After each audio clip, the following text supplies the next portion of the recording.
everybody. Welcome to uh, the next episode of our conversations here about agents.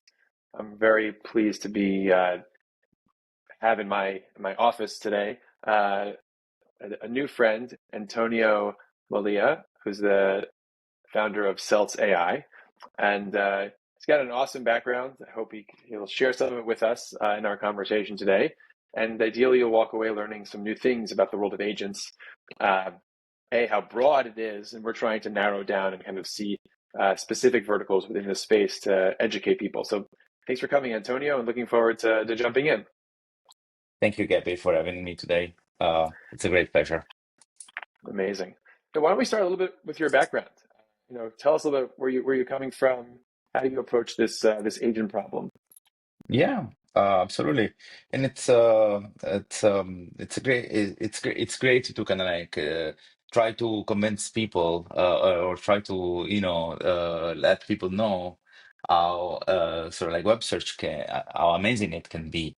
And yeah, so I'm happy to kind of like share why I still believe that web search with all the kind of like up and downs that we have seen in the past years, how it's still very interesting. And it seems that right now, people are getting a little bit even more interested in web search, and we're gonna get there. But like basically, that's just to say that my background, it's really around information retrieval.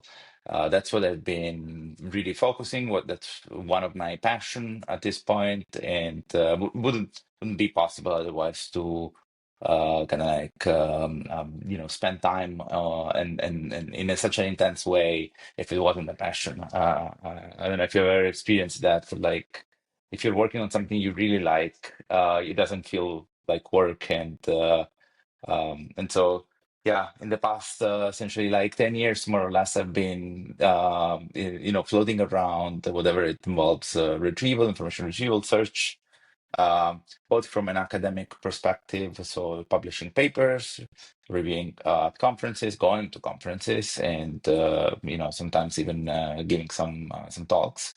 And at the same time, working in industry, working for companies that where their main product was something around web search in general. What is interesting is that in the past 4 or 5 years, I think all the LLMs sort of like appeared, kind of like such a new creature, and now like search has been pretty much revolutionized. It's very different from what it was before, and so for me, it was kind of like a rediscovery. It's like, oh wow, that's a revamp. Like search is becoming like interesting and hot again. It felt for many that it was like a solved problem. Like many were thinking about like web search, it's kind of like a non-problem, solved problem. There's not much more that can be done. And now it's like everything is so new, so different, so unexpected. I'm really, really excited about this. So maybe just to give you like the full formal kind of like perspective of my background.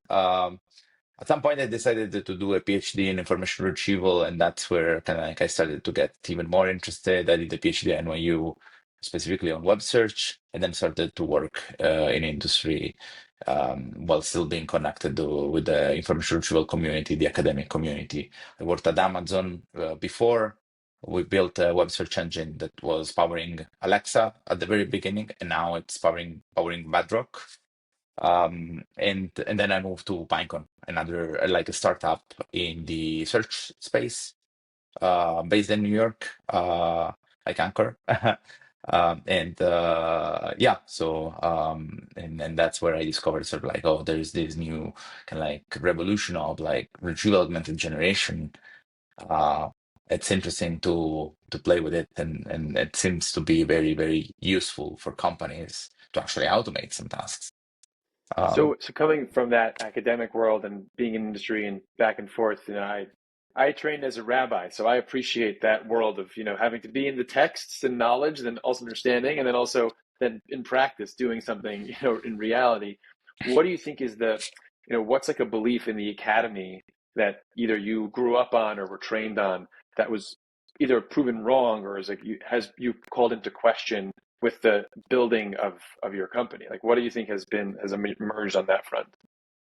So, if I there are many things actually, right? But like if I can name one of the things that proved to wrong, or at least it's perceived differently in academia, it's probably benchmarking. Uh, Actually, this is also something that is received in a different way from industry than academia, but like I don't think this is like even completely solved, or there's no right or wrong. um, and let me actually get back, go deeper on this topic. Writing a paper essentially means coming up with a new idea, testing it out, comparing it with existing solutions, baselines, and so on, and then producing pretty much like new results. These new results usually come from running a benchmark. I think in information retrieval, and in particular, specifically in web search, running a benchmark case is actually quite tough. There's a lack of data, lack of like a way that would generalize enough to the different use cases. And so like we thought for many years that sort of like some of the benchmarks that are out there in academia would work in practice in real life. Um, and some people actually took these academic benchmarks and now use it to measure things from real products. I personally noticed, and this was kind of like obviously like a big problem to solve, but at the very beginning, like what, but benchmarks sometimes don't mean much, and it's really something you have to reconstruct and see what makes sense and what not. What are you really measuring? It's is the question. And so, for example, for Seltz, we had to rebuild kind of like the way we used to do benchmarking in terms of like quality, what quality means once you what we had to re-benchmark also latency in a way, like how do you measure latency? Um, and I want to give you like a couple of examples here. Like it's very, very common for production ready search engines to cache things. Like if you ask in a web search engine like a query, the second person that comes, is probably hitting a cache rather than going through the process of recomputing everything. And so now if you're benchmarking like a black box a tool, you want to be mindful of the fact that that specific query might have been asked before, and so we had to rethink about like all these kind of things, and that sometimes you don't think about when you're benchmarking like an algorithm as a research scientist in academia. And so coming from that world, it is still always like a new discovery of like how do we improve, how do we measure in a better way so that we know what's our reward function, what's the target, what's the goal for us. Yeah, no, it's interesting. I mean, it's interesting because like I feel like often in the world of marketing, you see a benchmark and then you like say you choose the second one on the benchmark because the first one is whoever publishes it, and there's some trick in the system, and I'm saying the marketing benchmarks. But when it comes to the academy, and you hope there's more integrity, but the usefulness also drops off. So it's this tension for sure. And I guess relatedly, when you're saying that, like you've talked about kind of agents as the new user, and the agents are the ones that are um, we now have machines reading all these websites as opposed to people. I guess what do you think the for a human like us or people in the field, how should they understand the difference between a human reader and the machine? Like, what is the, like, almost philosophically, what is happening differently on the machine level that a human can't comprehend? If okay, it's a machine reading it, so it's like me, but it's not. What is what would you say is like the key difference between those two? And you're asking specifically when it comes to reading a document, for example, reading some content. Well, like, reading the content is part of search. Trying to understand Yeah. what you're going through. What is the how does this connect to what we're researching or trying to understand? Yeah, I have actually an example from a customer who actually surprised us a little bit. It was basically telling us, my agent is actually reading table of contents very similarly to what humans do, except that after reading the table of content, if it's gonna find like relevant things in the table of content and wants to go into the right section, to the right paragraph, can do that very quickly and can even read two paragraphs in parallel. And when it comes to like a 700 pages PDF, um, um, uh, an agent behaves from the behavioral perspective very similarly to a human that will try to find where the information is.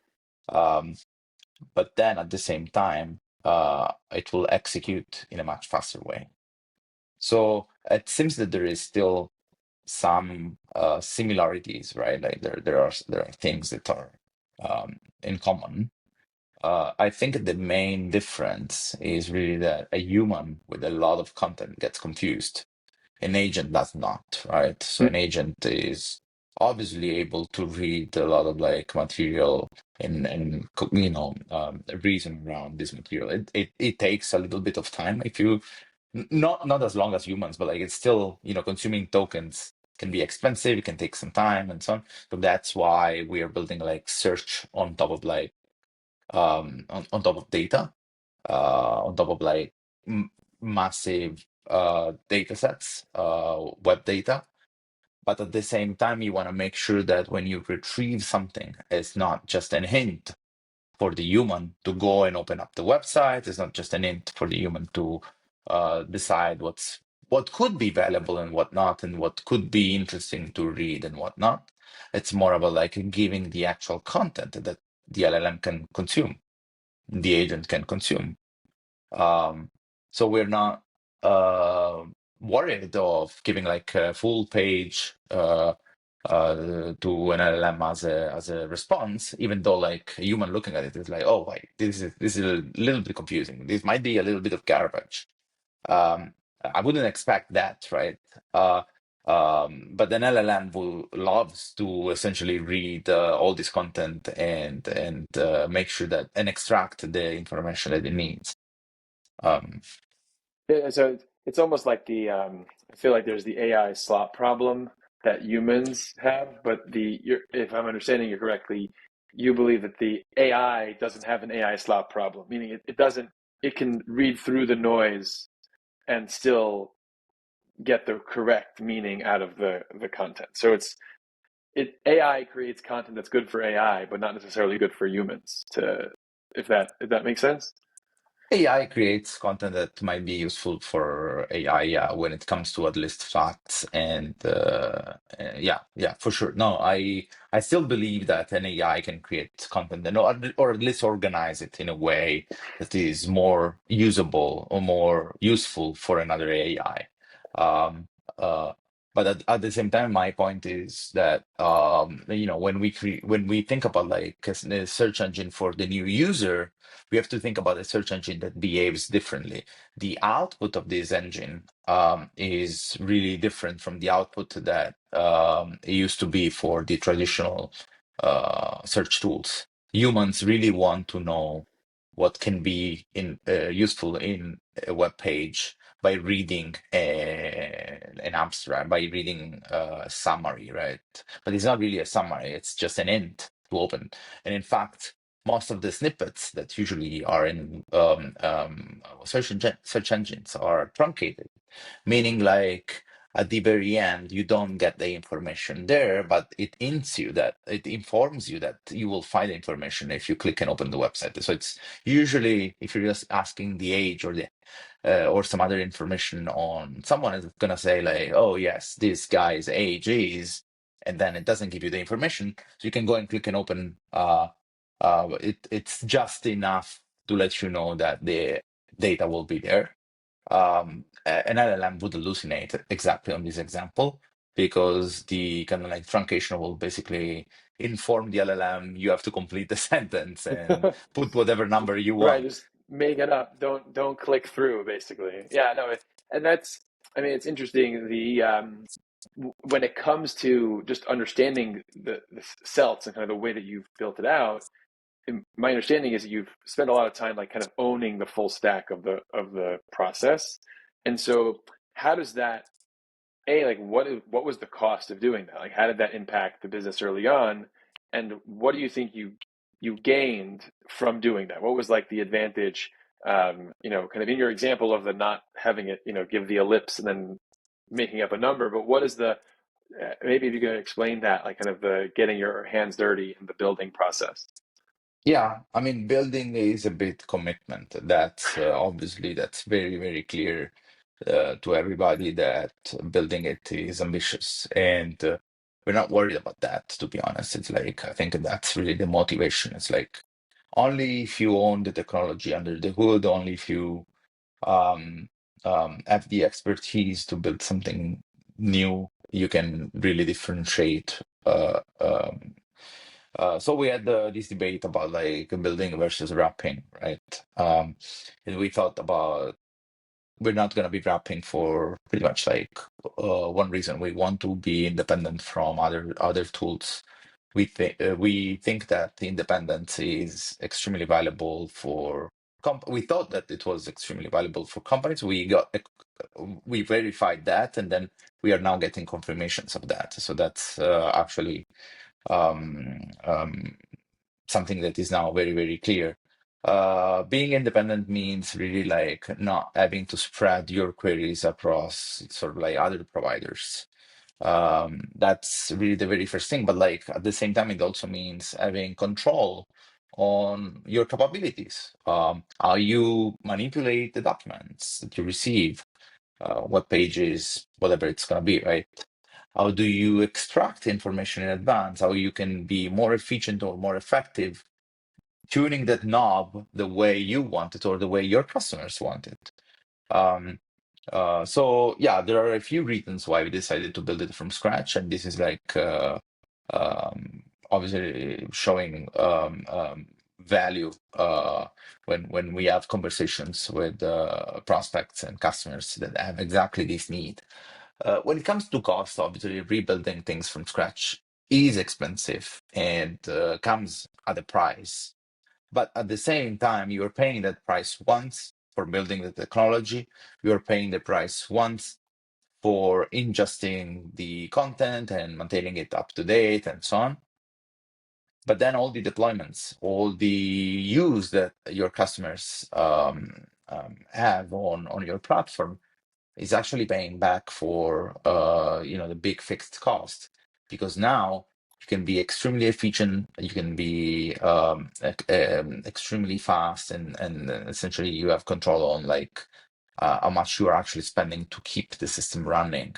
Mm-hmm. And when it comes to web search, it's kind of like a pretty unique problem. Not many open source technologies have the ability to run at web scale. Uh, and if they can, in a distributed way, sharded way, etc., right? Like it comes at a very high cost, very high price. In particular, if you want to keep things in memory, if you want to be fast and so on, it will be very, very expensive. Uh, by rebuilding it from scratch and by building essentially like state-of-the-art retrieval algorithms, we were able to keep that under control.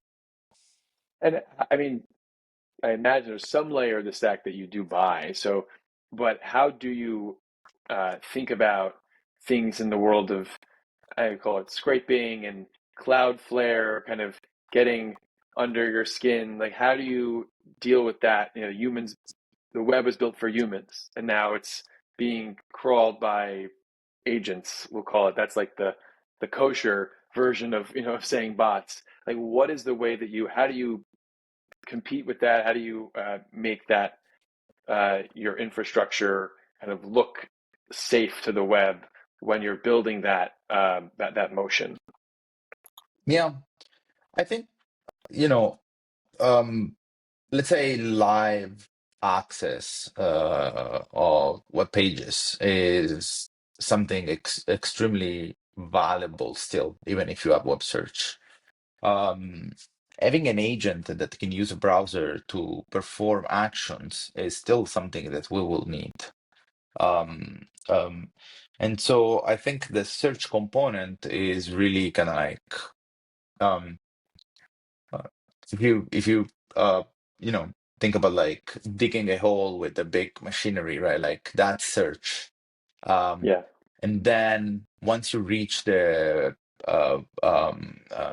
like when you are close to kind of like the treasure, right? Like and yeah. You want to use a then brush, something a little more. exactly, right? So that's when the agent sort of like comes in and performs the final touches, right? And if it is about like booking a flight or it is about organizing all the trip that you have researched before using web search tools, um, th that is essentially like a separate process, a separate step.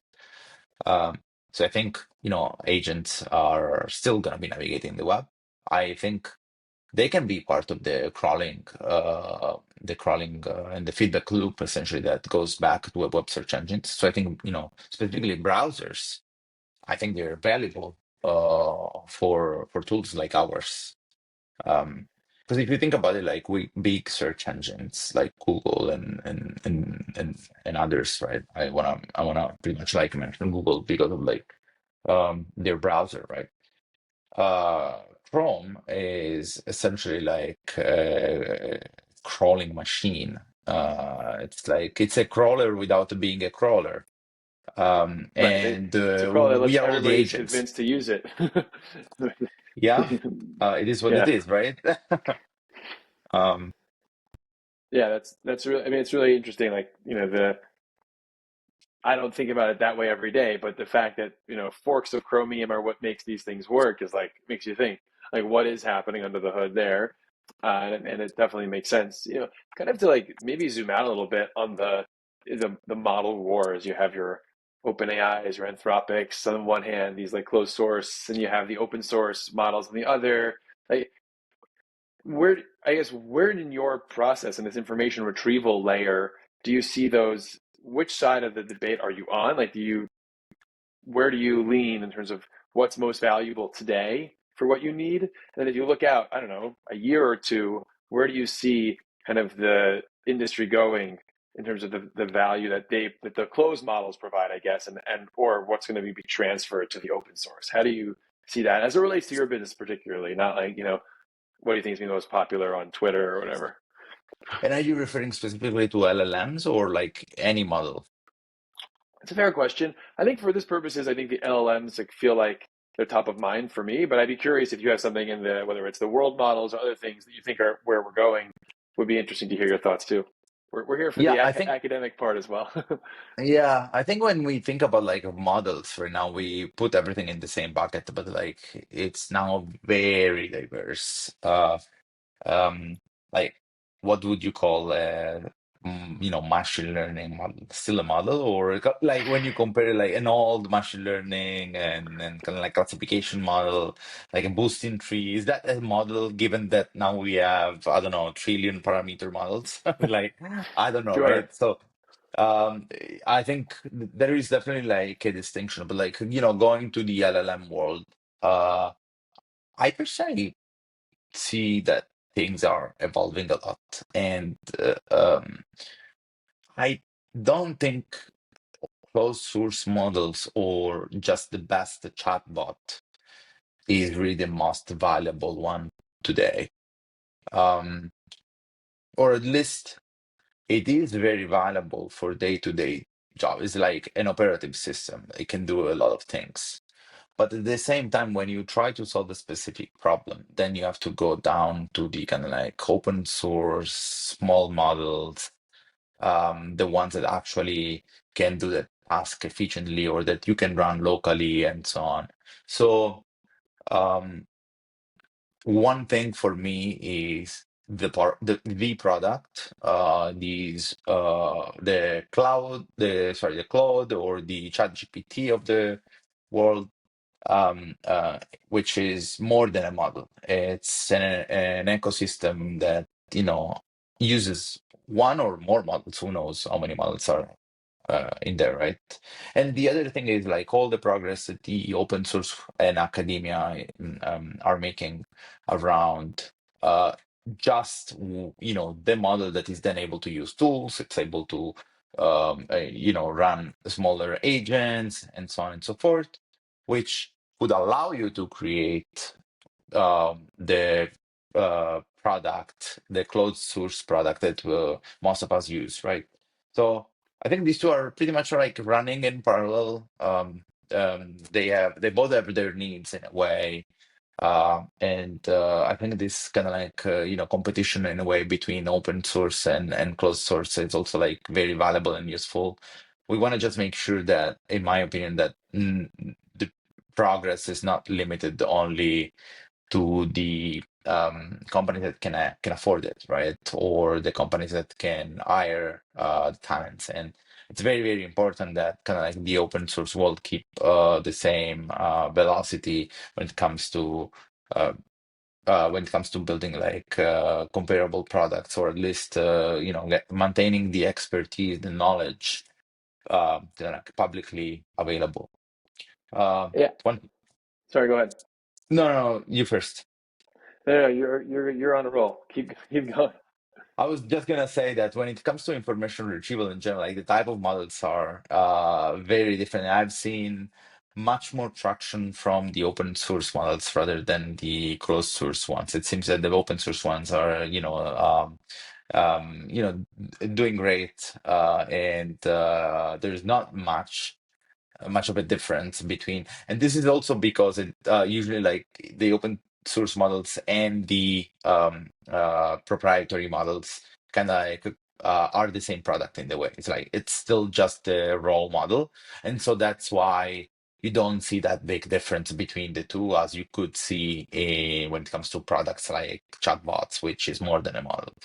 And Interesting. Yeah, because I mean, this is like to your metaphor of like the digging versus the excavation process, where you start and you find something and you want to go deeper. The In some ways, your metaphor works really well for what these closed source models are providing, because they're giving you a product.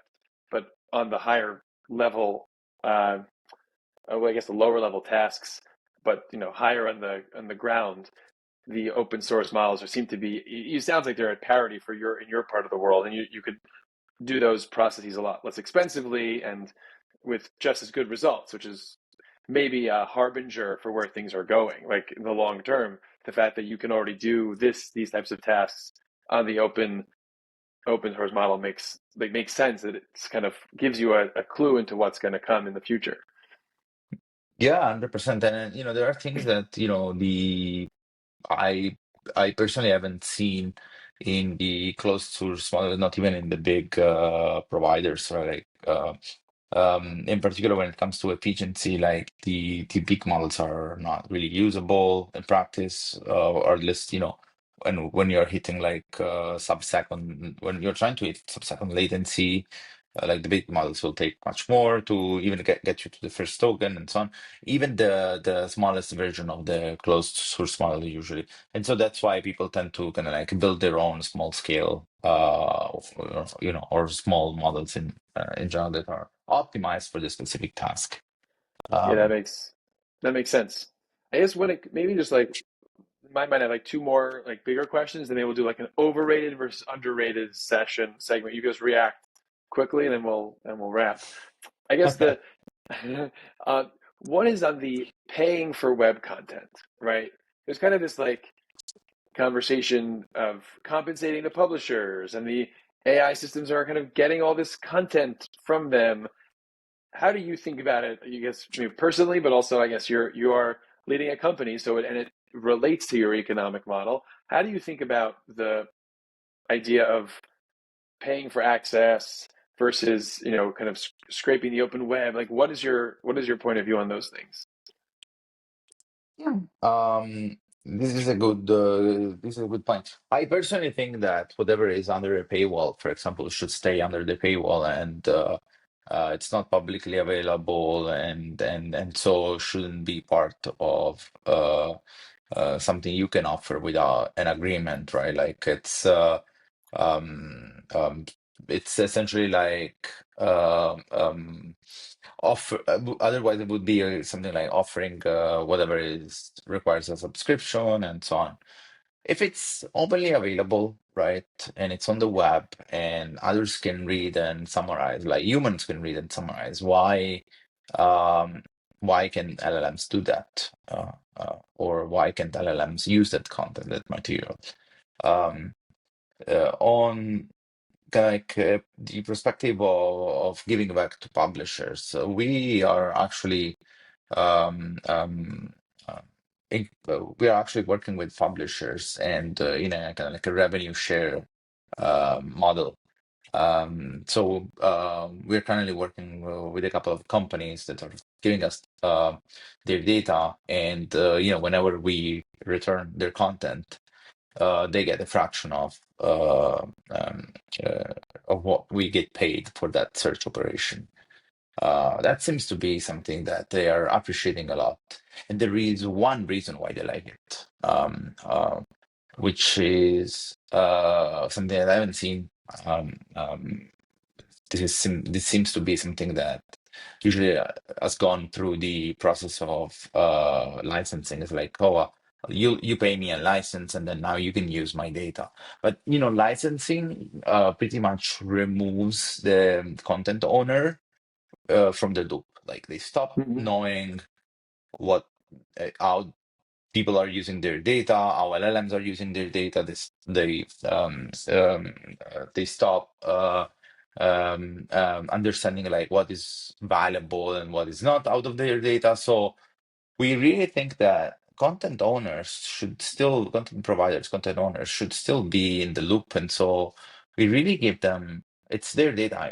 And when we create a search index, it's their index in a way. So the way we've been working with them is like we actually build indices for content providers that they can be served through our API. They can be served directly by them, um, and so this is like something that gives power back to the content provider without the need for licensing, but still getting some revenue out of the data and out of the value that they create to the end user. So if they use the end user uses the data, they should get paid for that. So I'm a big fan and supporter of creating a new um, economy out of content that is available online, in particular the content that is normally like premium and that otherwise, agents wouldn't get access to this content if not through like a new mechanism.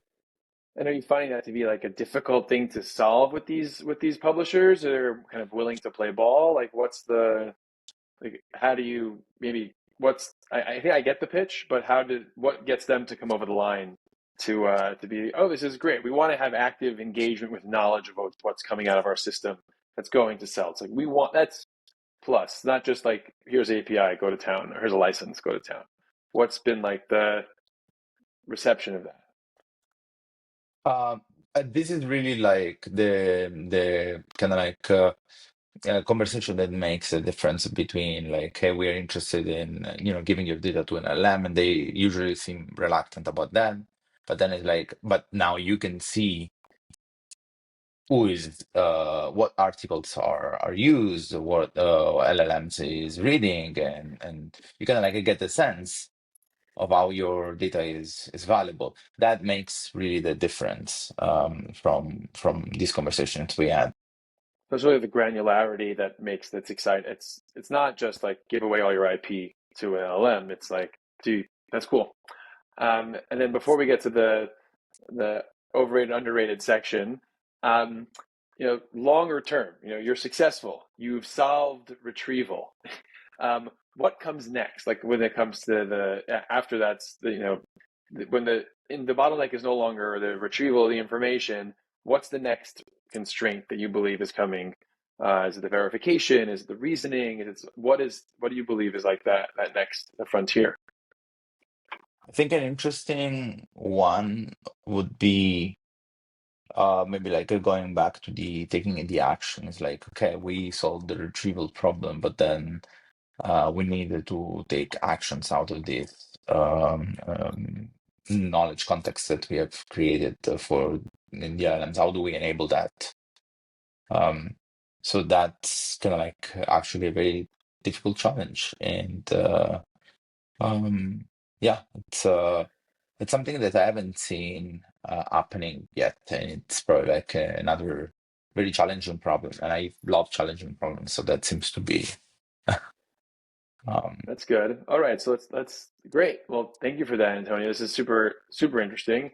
Let's do a couple of let's. I'm curious what you think is overrated versus underrated on this list. Um, I guess bigger context windows. Do you believe that's overrated or underrated? that's an interesting one. Is there do I have only two options? Is there something in the middle? Oh, you can. It's you're the guest. I'm very hospitable. So, No, I you can think get. it's underrated then. Um, um, uh, it's underrated because I don't think we have realized what can be done with large context, in particular with all this key value caching that can happen, key value caching, sorry, that can happen, and you know, if your context window is partially pre-processed, and for every new request, it's something you can get for free. Um, you know, getting like 1 million tokens, it's definitely like something valuable. Um, um, so I think it's underrated, and I think we should. I think researchers should push to bigger context. Okay, Um, um, awesome. And now, how about crawl freshness and latency? Like, how do you feel about that? Like, is that overrated or underrated? it's underrated. It's actually a very challenging problem, and we started by, I mean, working on news exactly because of that freshness. And I remember that when I was at Amazon, was kind of like a big deal to keep up with news. And it was like one of the challenges, uh, one of the biggest challenges that we solved. And starting from that now means, setting the bar. So we decided to set the bar with one of the most difficult problems first, and then um, solve all the other ones. It's all easier once, all downhill from there. I guess the Downhill is the way. for sure momentum, and you have gravity too. Let's do two more. When it comes to, I guess, vector search and embeddings as like the solution to the problem of retrieval, what's your take? Sorry, you said embedding vector search. Well, as like the as using that as the final like solution to retrieval, meaning other than, Okay. yeah, where do you believe that stands on the spectrum? Yeah, that's an interesting one. It's overrated in my opinion, like embeddings and vector search, in the sense that people think sometimes that it's the only way to do retrieval. But like, I'm a big believer, and I think that doesn't apply only to search. It's kind of like a rule of thumb that works most of the time. And like, any hybrid solution is usually better than kind of like the silver bullet that everybody tries to find. So there's no one way to solve the problem, and none of them is perfect essentially.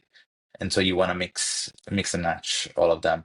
So actually at Seltz we have multiple type of indexes, not just dense or sparse. But like we try to adapt essentially to the request. Cool, nice. So there's like an orchestration layer to decide where it should go. Yeah, pretty much. Well, you don't have to tell us all the secrets in 40 minutes. um, and I guess last one, and then we'll call it a night. Um, RAG as a solved problem. Do you think is it a commodity or is it still hard? uh, RAG is still hard, in my opinion. I think it's just the tip of the iceberg, what we are looking at, in the sense that, in particular, when it comes to web, right? Like, you can do RAG with web data essentially, but like, how many companies are actually pulling tables or images from the web? Uh, And that's something that we still call or would call RAG. Um, and I think those are the valuable ones on the web. So that's also why we are not doing just web search, but like we are focusing on verticals and things that do contain these shapes, right? Like this type of information. And so, yeah, I think, RAG is still hard, and it's a little bit underestimated in terms of like how complex it can get. Amazing, Antonio. Thanks so much for coming on. It's great to get to chat and dive into this. Thank you so much for having me again, and I really appreciated the conversation. And it's always fun to talk about these problems. I love web search, as I said. So, you know, uh, The right person to have on. awesome. Thank you.